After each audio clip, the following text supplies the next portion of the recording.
Hello and welcome to episode 126 of the Heart of Markness Led Zeppelin podcast. Getting long in the tooth, and I like it. Well, been an exciting week for the podcast. I did my first interview of someone last night. She's an author. Her name's Christy Alexander Hallberg, and she's written a wonderful book, Searching for Jimmy Page, or Search for Jimmy. Shit, I should look that up. I don't want to get it wrong. Anyway, we talked for about half an hour about her book, which is a fantastic novel. It is a novel, and it is written by someone who lives and breathes Led Zeppelin and Jimmy Page like we do.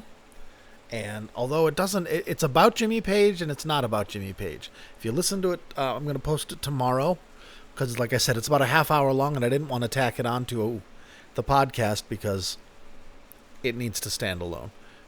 It'll just be put up tomorrow as a bonus. Here you go. Tomorrow being Friday, September 3rd is the plan. And look forward to it. Give it a listen. She's a wonderfully, brilliantly intelligent woman. Great writer. English professor, literature professor, creative writing. And shit, you should hear it. It's good. It's real good, yeah? All right, tonight, though, we are going to go to Copenhagen, and the year is 1979, and it is the Jan Brady of the 1979 shows. It is July 23rd, the first warm-up, the first concert for Led Zeppelin in 2 years, almost exactly. 1 year and 364 days. But if you count the time difference between Copenhagen and San Francisco, or Oakland, then fuck it. 2 years exactly. Beautiful, beautiful show. And everybody, I mean, if you've listened to me at all, you know that the 24th, the night after this, is one of my favorite. It's in my top 5 Zeppelin shows. Has my favorite 10 years gone ever. And in these two shows, these two warm-up shows, this is trite. It's been said. I think Louis Ray might have been the first where I've read it. But, yeah, Jimmy's playing like it's 1973. I think the band were taking this return very seriously, because they had, like I said, almost 2 years of inactivity. And Robert left the band after the tragic loss of his boy in 77. And it took a lot to get him back, and I think he was not, especially being away, coming back, I think he was probably the most aware of the dysfunction in the band due to substance abuse and addiction and all that we all know about. And we know that, Jimmy's trying to, what an interesting, hang on one second. Sorry, had to make sure that I was using the right microphone. I've done podcasts where I've done the whole show, or a good chunk of the show, without realizing that the microphone I had selected is not the one that I'm holding in my hand, 4 inches from my face, like I should, but the laptop microphone, that's a good 4 feet away from me. So I wanted to make sure that wasn't the case, because the levels looked a little low, but that's all right, because the levels, it's fine. Long story short, everything's fine. So Robert came back, and he had conditions. No more long tours. He didn't want to be away from his family. Because, I mean, if you compound the trauma of losing a child, and then compound that trauma with being, 7 time zones away, 6 time zones away, and because I believe he was in New Orleans when he got the news, that's an extra trauma on top of the awful loss of a child, which is unthinkable. But then to be like, no matter what, even though you're super wealthy and strings were pulled, etc., etc., he was still limited. It still took him hours and hours and hours and hours and hours to get home. And every second of that time he was away from his family, and every second of that flight must have been hell. God bless Bonzo for going with him and holding his hand and just being there. Bonzo is a good bloke, good man, good friend. And Bonzo's the one that coaxed Robert out of his shell and got him back. They did some jams at Clearwell Castle, and it sounded great, got him enthused, and he went back to it. But with the idea of, listen, I want to do fewer shows, bigger shows and fewer shows. So more Nebworths and fewer U.S. tours that go on forever. And I'm sure part of it was everybody's got to get their shit together.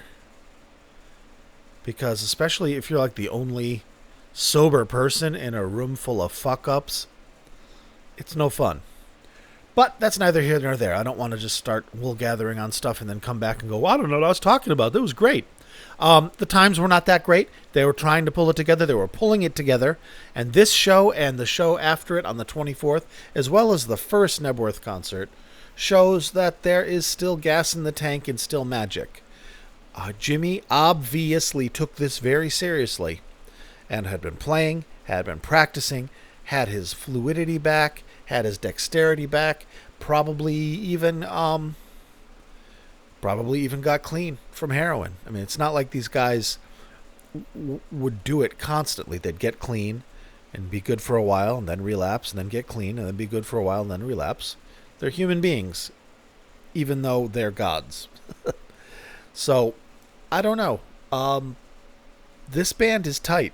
This show is the looser of the two. This is the literal first time on stage for Robert in front of an audience. This is the first time Led Zeppelin's playing live in front of an audience for 2 years. So it's the very first icebreaker. The show doesn't necessarily flow that well because they're also doing the, working out the kinks on their sound equipment and the lighting cues and all that shit in preparation for Nebworth, which is a couple weeks away. So there's a lot of delays while they're getting the sound right and the lights right and et cetera, et cetera, et cetera. So it probably didn't flow that great. But the playing is fucking amazing, as you're about to hear. And I have always given this show short shrift, like the Jan Brady of them, because I would listen to so much of the next night because that 10 Years Gone is just amazing. And that No Quarter is just amazing, and I love it. And it's nice and compact and shit. But the night before is great too. And you're going to hear it. And the first thing you're going to hear is Celebration Day, which is the second song of the gig. Let me read you the set list because this show will be available to you from heartofmarkness.com. So, intro, song remains the same. Into Celebration Day with the double neck. Out on the Tiles intro into Black Dog. Nobody's Fault But Mine. Over the Hills and Far Away. Misty Mountain Hop into Since I've Been Loving You. No Quarter. Hot Dog, and the hot dog's not that bad. Rain Song, White Summer Black Mountainside, Kashmir, Trampled Underfoot, Achilles' Last Stand, Jimmy's Noise Solo, In the Evening, Stairway to Heaven, and Rock and Roll.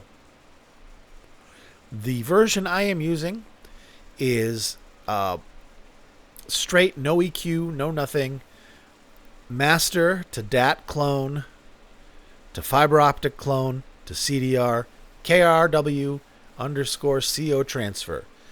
They're another trading group, like the Gems trading group, that unmuddies the trading waters. They have nice, trusted, verified lineages. They do great transfers. And this one, I love the sound of it. I have not A-B'd it against the Pseudonym remaster, which previously had been my high watermark. But it is great, and it's a little bit closer feeling to me than the Next Night. So it's that same beautiful, crisp, instrument separated sound with that loud, obnoxious clap, hey-oh audience that makes everything a pain in the ass. And I've seen other bands. I saw a Delaney and Body video with George Harrison and Eric Clapton from December of '69 on YouTube, playing the same hall, and it's exact 10 years earlier, and it's the exact same audience with the exact same clapping. I just think it's a Danish thing. Because it used to drive me crazy. It's like, how dare you disrespect Led Zeppelin like that? You remain silent as they speak. But anyways, let's jump to it. You're going to love it. Listen to Celebration Day and tell me that that's not 1973. Enjoy. But it's actually July 23rd, 1979. Boop. There we go. Okay, enjoy.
Thank you very much, and thank you for your patience and waiting for the disappearing lights.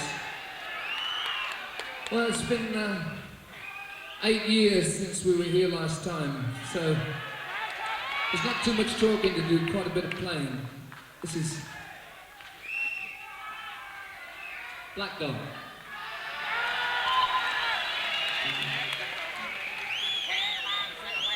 It is not, you silly man. It's not Black Dog at all. It is, in fact, Achilles' Last Stand. Nope, not that either. It is, in fact, No Quarter. You're going to like that. Wasn't Jimmy's playing good? Wasn't the band good? Tight, playing in a theater? With a different sound from that 77 bombastic We Are Galactus coming to destroy the universe power. This is them coming back as a band going, we are hoping to play tonight and make you guys happy and make ourselves happy. And by God, they did it. They did it. It's crazy that, 42 years later, this is, we're still discussing this. A show that was played, illicitly taped, traded, bootlegged, sold, traded again, remastered, retransferred. And here it is. All because Led Zeppelin is such a great fucking band. And there's something magical about them when they play live. I mean, God bless Charlie Watts and rest in peace, my friend. And the Stones, I will love the Stones till the day I die.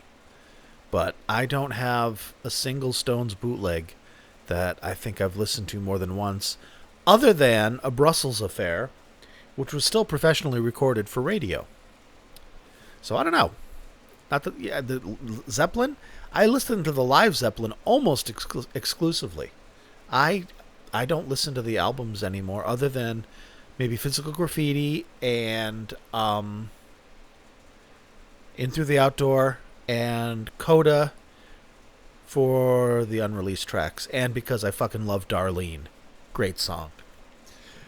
Alrighty, what did I say we were going to play? Said you're going to play No Quarter. Okay, then I guess I'm going to play No Quarter. Bum bum bum bum bum bum bum bum bum bum. Enjoy it, friendos. I'm trying to truncate the babble and get more of the music. Here we are.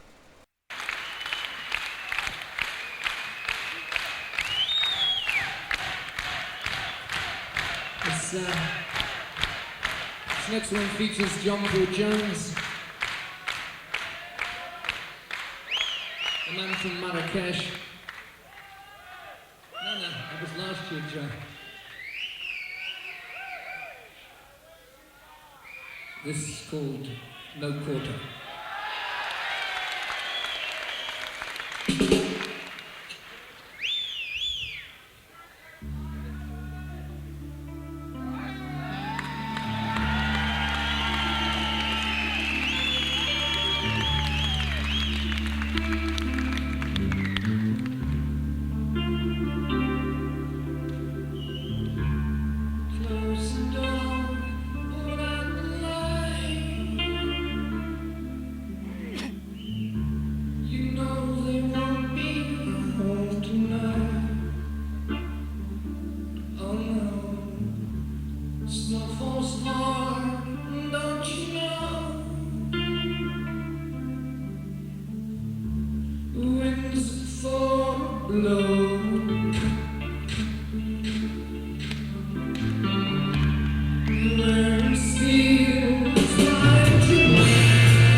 Side by side with them,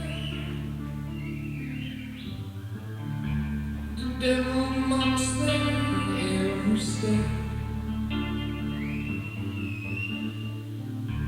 The snow drives by, the footmen slow.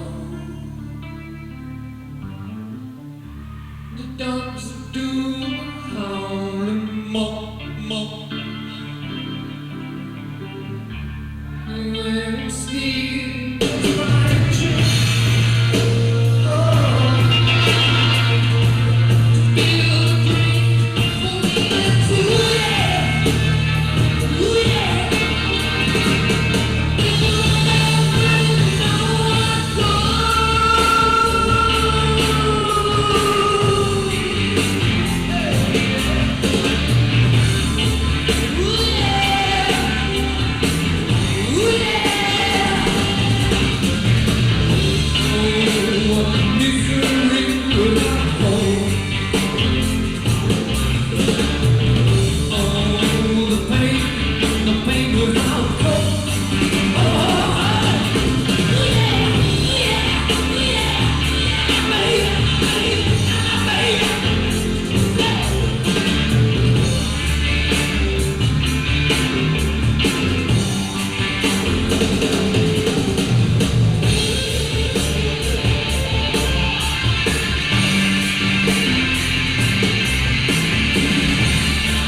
That was wonderful.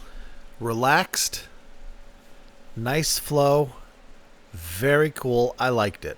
I will say that I think the next night, No Quarter is still my favorite of the two, but man, it is nice to hear new Zeppelin.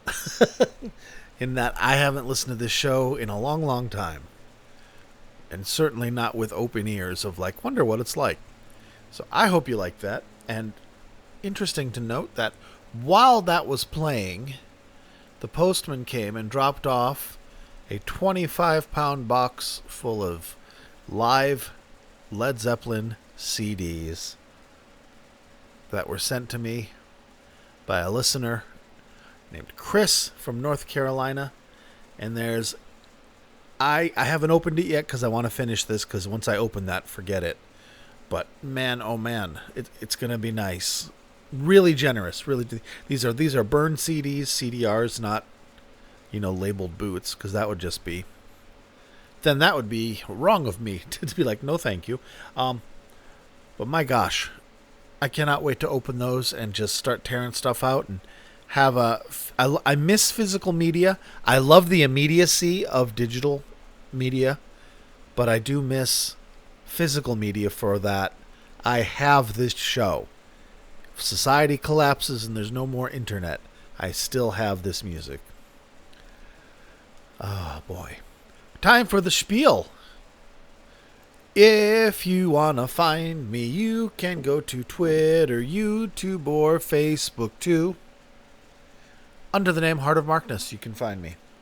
I have all those things. I have a nice group on Facebook if you want to join. Got coming up on 200 people in the group. Everybody's been nice.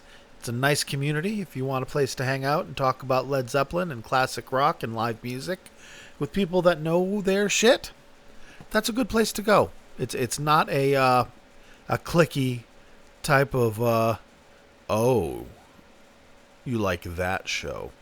It's not like that. Everybody in there is great. I'm really, really delighted. I'm really, really delighted that my listener base seems to be fairly sparse as far as assholes go. So yay. And if you like what I do, and you like how I do it, and you're of a mind and have the means to do so, you are invited to explore patreon.com/heartofmarkness and see if there's something in there that might tickle your fancy regarding supporting the podcast materially. One of the neat things that you get is you get your name read every week, unless you don't want me to, and you should let me know, and then I won't read your name every week, as one of the titans upon whose shoulders rests the Heart of Markness podcast. And you can also find the shows that I talk about on my website, heartofmarkness.com. You will find links to most of the shows that I cover, including this one, where you'll be able to download the whole show, that whole set list I read you earlier. You can have that all for yourself for free. I got it for free. KRWCO does it for free. It's all free. Free and easy. That's how it should be. And these are right now the current titans upon whose shoulders rests this humble podcast. So a Laurel and hearty handshake goes out to Philip, Picard, Kneggern, Jeff, Chris, Michael, Rob from Melbourne, Australia, Wayne, Brad, Danielle. She did get married. Congratulations, Danielle. You looked beautiful. Thank you for posting those pictures. Tracy, David, Mark, other David, Bonzo Billy, and Mimo. Also, thank you to honorary patron Chris for that shitload of CDs. That's going to keep me happy for a while. And there's another box on the way. Holy mackerel. Holy mackerel. I can't even. I'm glad I didn't open that box, because then I would have never finished this episode. My gosh, you guys are too good to me. And thank you to patron emeritus Jeremy, who provided the microphone with which I speak to you. He's been a little under the weather this week. Hope you're feeling better, my friend. And yours. And have I forgotten anything? I don't think so. Back to the music. All right, friendos. We've got one more left, and it's going to be Achilles' Last Stand. This one, I haven't even listened to this performance yet. I listened to the other two last night. I didn't get up to Achilles because it was night time, and I'm a working man. But it's Achilles' Last Stand, and I cannot imagine it not being brilliant with these guys playing. And if it's not brilliant, then it'll be funny. So either way, we win. Achilles' Last Stand, July 23rd, 1979. The first concert from this band, first live performance from this band in 2 years. Magnificent. Enjoy.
Well, that certainly did not disappoint. It's interesting to hear such a grand song played in such a small venue. That's like 1,200 people or something there. And I don't even, if I remember correctly, it wasn't even sold out because it wasn't really promoted and heavily advertised because it was essentially a dress rehearsal for Nebworth with an audience. And that performance is like that. It has the relaxed feeling to me of a rehearsal of like on the celebration day, if you got the deluxe and you got the rehearsal show, the dress rehearsal disc, like the songs are the same. Since I've Been Loving You is incredible, but it doesn't have the passion and fire of really driving it and pushing it forth. That was enjoyable. I really like that. In fact, as soon as I'm done with this, I'm going to listen to this Achilles again because it's nice to hear Jimmy play some different stuff. I mean, to me anyway. So maybe it was the clarity, maybe it was just the non-sticky fingers, but I enjoyed that a lot. I hope you did too. All right, friendos, we're going to wrap it on up here, and I'm going to open that giant box of goodies. And man, oh man, that'll be nice to have physical media again. Thank you again, Chris. Honestly, thank you. Big time. All right, friends. Tomorrow there will be the interview with Christy Alexander Hallberg. And then on the weekend, there should be at least one classic rock episode, if not more. I've been doing 2 over the weekends because it really helps the numbers, too. Because the numbers tank. There's like hundreds of people listening a day, hundreds of people listening a day, hundreds of people listening a day. 30 listening. So I'm going to try and, I don't know, up that a little bit. I like doing 2 shows over the weekend when I can. All right, friendos. Do I have anything else to say? I feel like I'm forgetting something. I thank the patrons. I thanked you. Thank you. And, all right, I guess be good to yourselves and each other. And I hope you have, if you're American, enjoy your Labor Day weekend. If you're not American, enjoy your better working conditions everywhere else in the world than America, almost. Not including Asia. All right, thank you and good night.